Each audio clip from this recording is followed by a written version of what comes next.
Hello everyone, welcome to SKB math and physics education চ্যানেলে তোমাদের স্বাগতম। শুরু করব কার্তিক চন্দ্র মণ্ডলের পিএসসি মিসলেনিয়াসের সেট 16 নম্বর সেট থেকে অঙ্ক।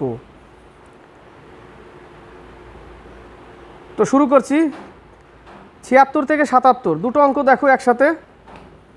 76 নম্বরে অঙ্কটা 76, কোনো একটি সংখ্যার অর্ধেকের সঙ্গে কোনো একটি সংখ্যা ধরে নিই সংখ্যাটা এক্স, তার অর্ধেকের সঙ্গে 15 যোগ করলে যে মান পাওয়া যায় তা হলো 39, অর্থাৎ এটা সমান সমানই 39।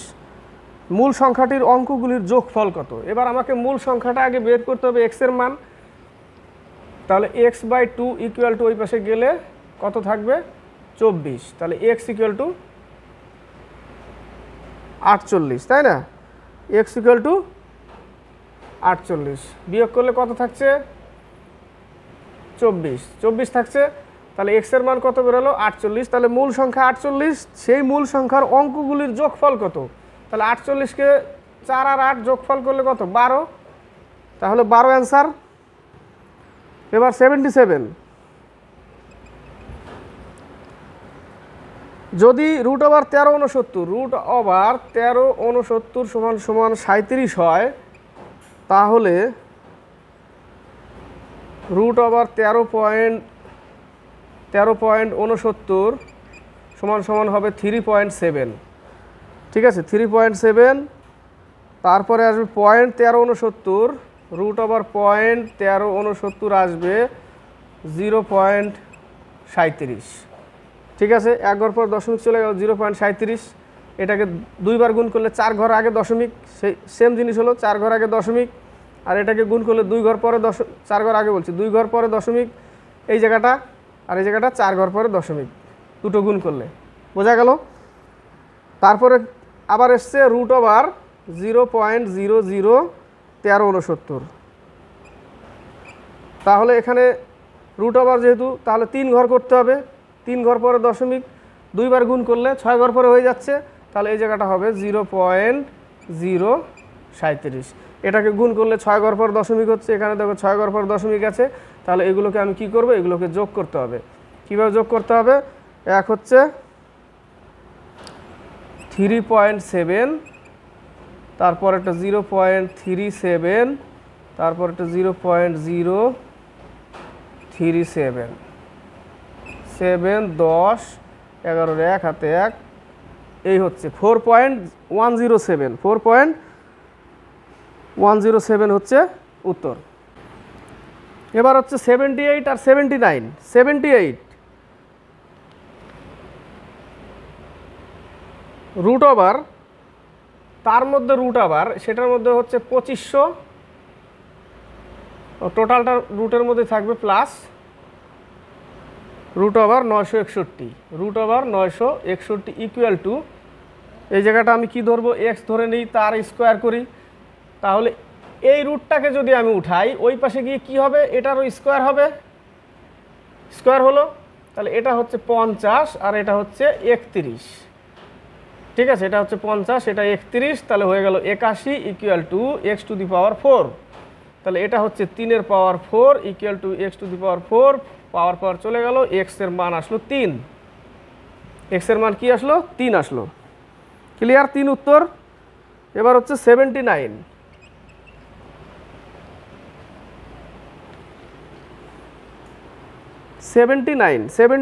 দুটি সংখ্যার গসাগু ও লসাগু যথাক্রমে 44 ও 264। গসাগু হচ্ছে 44 আর লসাগু হচ্ছে 264। যদি প্রথম সংখ্যাটিকে 2 দিয়ে ভাগ করা যায়, তাহলে ভাগফল হয় 44। প্রথম সংখ্যাকে যদি 2 দিয়ে ভাগ করি, ভাগফল 44, তার মানে সংখ্যাটা কত 88। 88কে যদি আমি 2 দিয়ে ভাগ করি, ভাগফল 44 আসছে, তাহলে সংখ্যাটা প্রথম সংখ্যাটা 88, তাই না? তো এই 44-এর সাথে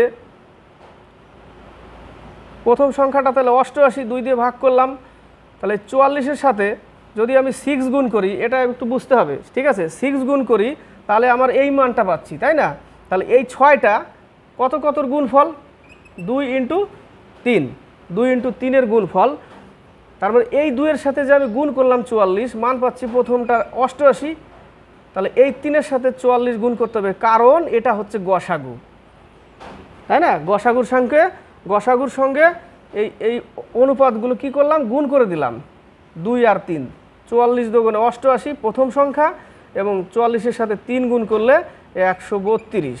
তাহলে 88 আর 132-এর গসাগু হচ্ছে 44 এবং লসাগু হচ্ছে 264। এইভাবে অঙ্কটা একটু বের করলাম। তাহলে অন্য সংখ্যাটি কত? অন্য সংখ্যাটি হচ্ছে 132। আবার বলছি, গসাগু হচ্ছে 44, লসাগু হচ্ছে 264। এবার যদি প্রথম সংখ্যাটাকে যদি 2 দিয়ে ভাগ করি তাহলে 44 আসে ভাগফল, তার মানে প্রথম সংখ্যা 88 প্রথম সংখ্যা। এবার এই 44-এর সঙ্গে যদি আমি 6 গুণ করি তবেই হচ্ছে 264, ঠিক আছে? তবে এই 6কে কী করতে হবে, ভাঙতে হবে। ভেঙে কি করলাম, 2 × 3 করলাম। সেই 2 × 3, তাহলে 44-এর সঙ্গে 2 গুণ করে আমি 88 পেলাম একটা সংখ্যা, আর 44-এর সঙ্গে 3 গুণে আরেকটা সংখ্যা পেলাম 32, ঠিক আছে? 132 সি নম্বর অ্যান্সার।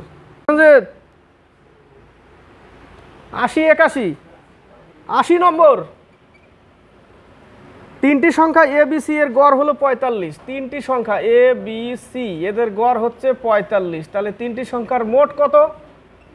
3 × 5 = 15, 1 3 × 4 = 12, 135 মোট। এর মধ্যে বলেছে কি, এ আর বির গড় বয়স, এ প্লাস বি এদের গড় যদি 40 হয় তাহলে মোট কত? 40 × 2 = 80। তাহলে এ বি হচ্ছে 80। আবার বি ও সি এর গড় বয়স 43, বি প্লাস সি = 43। তাহলে এদের টোটাল কত? 86, টোটাল 86। তাহলে এবার তিনজনের মোট 135। সেখান থেকে যদি এ বি বাদ দিই, তার মানে 80 যদি বাদ দিই, 135 থেকে যদি 80 বাদ দিই তাহলে সি হচ্ছে 55, সি 55। এবার 86 থেকে যদি সিটা বাদ দিই, এটা হচ্ছে বি 31। তাহলে বি এর মান কত? 31। 81 নম্বর। এ ও বি এর মাসিক আয়ের অনুপাত 6:5। এটা হচ্ছে আয় দুইজনের, তাই না? এবং মাসিক ব্যয়ের অনুপাত 4:3। শর্টে করছি, দেখো, এটা হচ্ছে আয়, এটা হচ্ছে ব্যয়। তাহলে আয় থেকে ব্যয় যদি বাদ দিই কি পড়ে থাকবে? সঞ্চয় পড়ে থাকবে, তাই না? সঞ্চয় পড়ে থাকবে। তো বলেই দিয়েছে তাদের প্রত্যেকে মাসে 400 টাকা সঞ্চয় করে। তার মানে 2 ইউনিট সমান কত? 2 ইউনিট সমান 400, 1 ইউনিট সমান 200। তাহলে এই ইউনিটগুলো এদের সাথে আয়ের সাথে গুণ করলে একজনের হবে 1200 আর একজনের হবে 1000। কিন্তু বলেছে, একজনের বলেনি, বলেছে তাদের দুজনের মাসিক আয়ের সমষ্টি কত। তাহলে 1200 আর 1000 2200 টাকা। 2200 টাকা হতে উত্তর। 82 দুটি সংখ্যার অনুপাত 3:8 এবং তাদের অন্তর্ফল 115। 82 অনুপাত কত? 3:8 এবং তাদের অন্তর্ফল কত? 115। মানে 8 - 3 = 115। তাহলে 5 ইউনিট সমান 115, 5 × 10, 3 × 5 = 15, 1 ইউনিট সমান 23। তাহলে এদের সঙ্গে গুণ করলে সংখ্যাটা পেয়ে যাব। তাহলে ছোট সংখ্যাটা কত? ছোট সংখ্যাটা 3। তাহলে এর সাথে 3 গুণ করতে হবে। ছোট সংখ্যাটা 69। বোঝাতে পারলাম? এবার হচ্ছে 83। 3টি সংখ্যার অনুপাত 1:2:3। প্রত্যেকটির সংখ্যার সঙ্গে 5 যোগ করলে নতুন অনুপাত হয় 2:3:4। 3টে অনুপাত ধরার দরকার নেই, 2টো অনুপাত ধরলেই হবে। প্রত্যেকটা থেকে কি করব? প্রথমটা 1 মানে x, প্রত্যেকটার সঙ্গে 5 যোগ করলে, তাই না? যোগ করলাম, 5 যোগ করলে। এবার পরের অনুপাতটা কত? 2x, তার সাথেও 5 যোগ করলাম। তাহলে অনুপাত কত আসবে? 2:3। দুটো ধরে করছি, প্রথমে দুটো ধরে 2:3। তাহলে 3x + 15 = 4x + 10। এই পাশে আসলে -x, ওই পাশে গেলে -5। তাহলে x এর মান পেলাম কত? 5। তাহলে সংখ্যাগুলি কত? সংখ্যাগুলির অনুপাত 1:2:3, 1:2:3। তাহলে একটা হচ্ছে 5, একটা হচ্ছে 10 আর একটা হচ্ছে 15। 5:10:15। ডি নম্বর অ্যান্সার।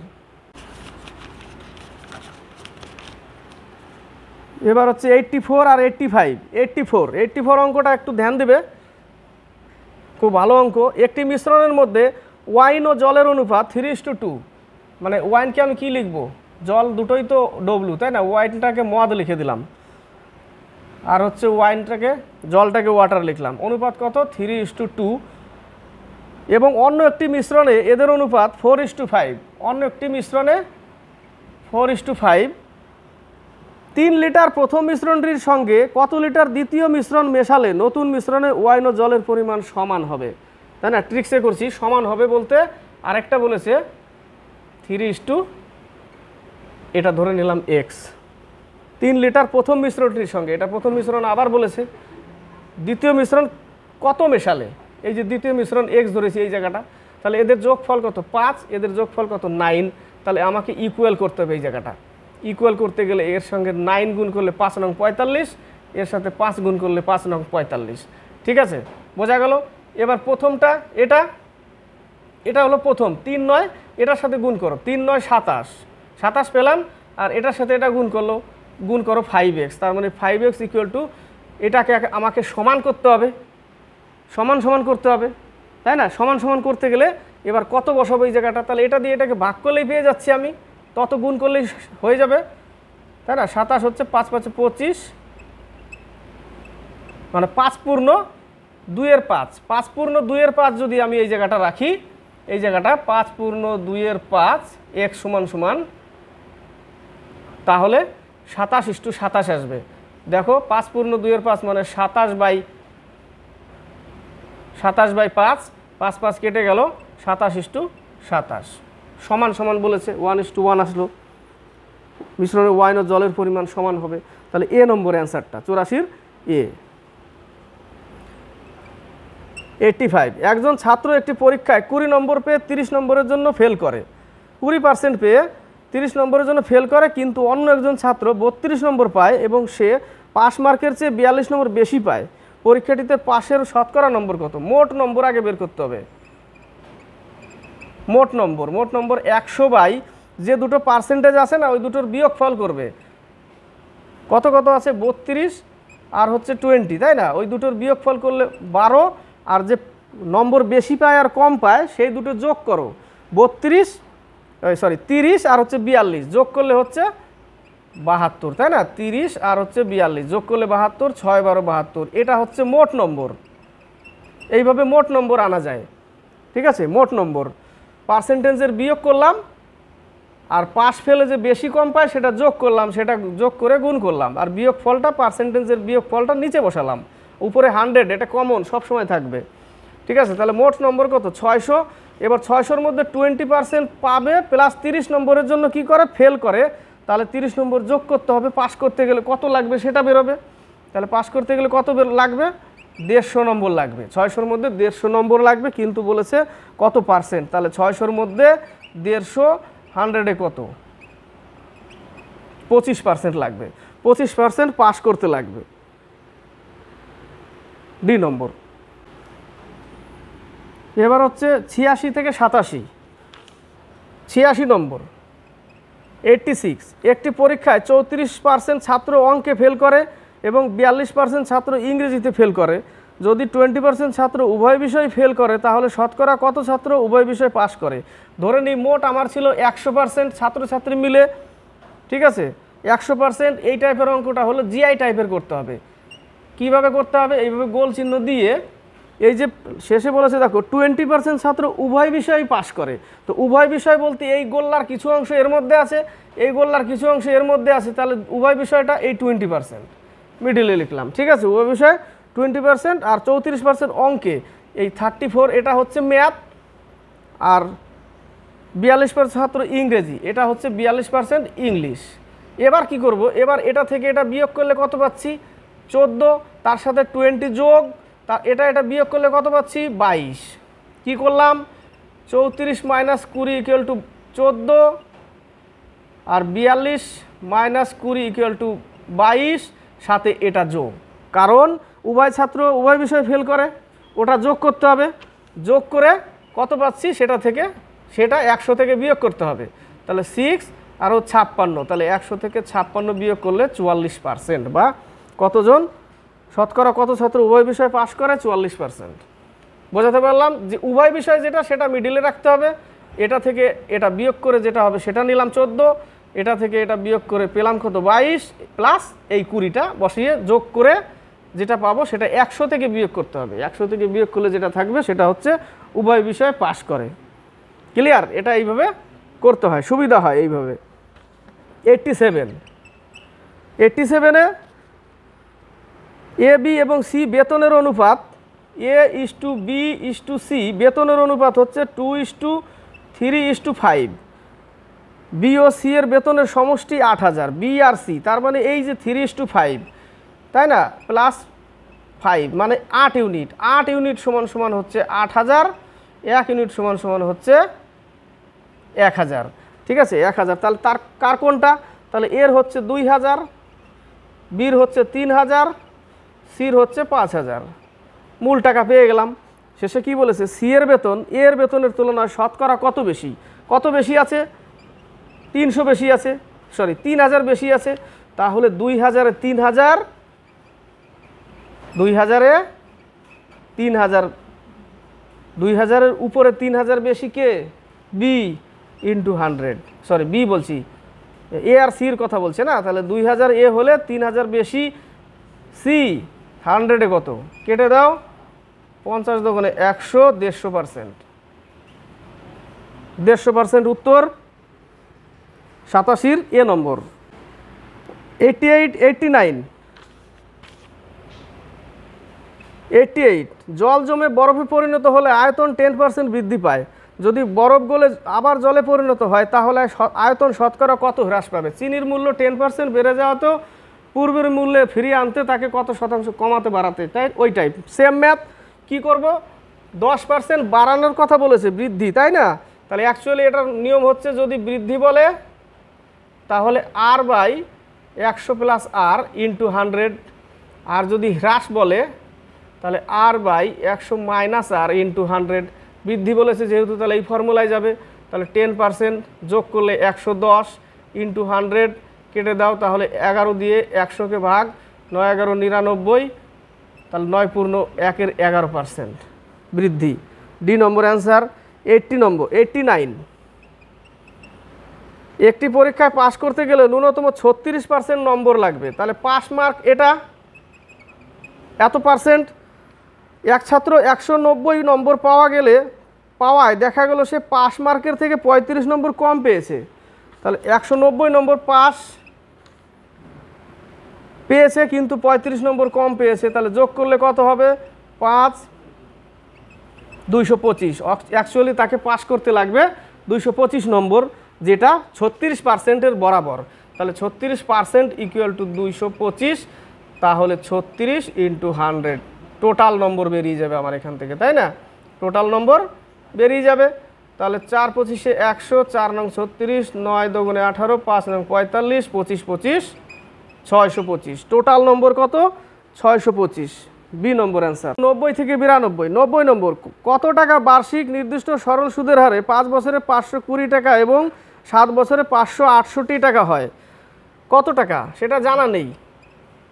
90, 5 বছরে 520 টাকা হয়, 5 বছরে হয় 520 টাকা, আর 7 বছরে হয়, তাহলে 2 বছর বেড়ে 7 বছরে আসলো, কত হচ্ছে? 568 টাকা। তাহলে কত বাড়ছে 2 বছরে? কত বাড়ছে? তাহলে মাইনাস করলেই পাবো 48 টাকা বাড়ছে 2 বছরে। তাহলে 1 বছরে কত?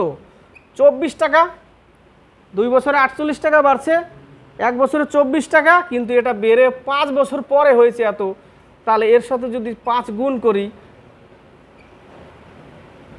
120 টাকা কি হচ্ছে? 120 টাকা এর মধ্যে সুদ ঢুকে আছে। 5 বছরে 24 টাকা করে 5 বছরের টাকা ঢুকে আছে। সুদ টাকাটা কত? 120 টাকা। তাহলে 520 টাকা থেকে 120 টাকা বাদ দিলে 400 টাকা ছিল আমার মূলধন। কত টাকা ছিল? 400 টাকা। 91 নম্বর, চক্রবৃদ্ধি সুদের ক্ষেত্রে প্রতি বছর বার্ষিক চক্রবৃদ্ধি সুদের হার কি হবে? সি নম্বর, সমান অথবা অসমান উভয়ই। সি নম্বর, এটা মনে রাখো। 92 সুনেত্রা 50,000 টাকা বিনিয়োগ করে একটি ব্যবসা শুরু করলো। কত টাকা? 50,000 টাকা ব্যবসা শুরু করলো। 6 মাস পর নিখিল 80,000 টাকা নিয়ে আসলো। 80,000 টাকা নিয়ে 6 মাস পর আবার বলেছে 3 বছর শেষে তাদের মোট লাভ 24,500 টাকা হলে সুনেত্রার লাভ্যাংশ কত। তাহলে 3 বছর খাটে এর 36 মাস খাটছে, কিন্তু এ খাটছে কত, 6 মাস পরে এসছে, তাহলে এর 30 মাস। ঠিক আছে, তাহলে এখান থেকে অনুপাত বের করো। হ্যাঁ, 5 6 30, 6 6 36, 5 5 কাটো, 6:8 মানে 3:4। তাহলে সুনেত্রার হচ্ছে এটা 3/7 বের করব, 3/7, কারণ যোগফল 7, সুনেত্রার পেয়ে যাব 24,500 টাকা, তাই না। 3 7 21, 5 7 35, কেটে গেল 10,500 টাকা। এই অঙ্কটা এর আগের সেটও পেয়েছিলাম আমরা, তাই না। 10,500 টাকা, 92 ডি।